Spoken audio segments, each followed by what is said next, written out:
Good morning everyone. On celebrating Nutrition Month contest based on traditional local recipe for preschool child.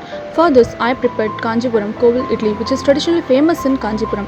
It is also used as a prasadam in Varadaraja Vishnu temple. Not only traditional and cultural importance, it also serves balanced nutritional diet for breakfast. The ingredients used for the recipe are rice, urad dal, fenugreek, gingery oil, mustard, cumin, pepper, cashew, chena dal, asafoetida, dry ginger powder, curry leaves and salt.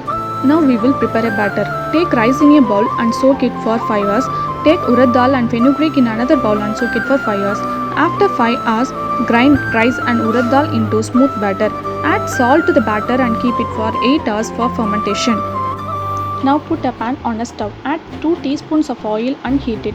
Add mustard seeds, cumin seeds, black pepper crushed and chena dal and saute it. Add curry leaves and cashew nut, asafoetida, a pinch and dry ginger powder and saute it well. By sauteing the ingredients, it adds the taste to the batter. This ingredient has antioxidant and anti-infection properties and contains fiber, calcium, folic acid and phosphorus in it.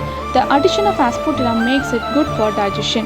Put the sauteed mixture into the batter and mix it well. If you want, you can add turmeric powder and vegetables into it. It will give a good color and appearance, and it also contains antioxidant, vitamins and minerals.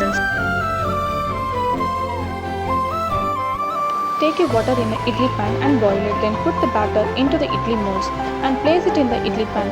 Steam the idlis for 10 minutes. Then open and take the idlis from the mold and serve it with sambar. It is a healthy and tasty recipe and it is easy for digestion because of steaming. All can have try with the recipe and enjoy it. It has a highly nutritional value and it also balances the RDO value for preschool child. Thank you for watching my video.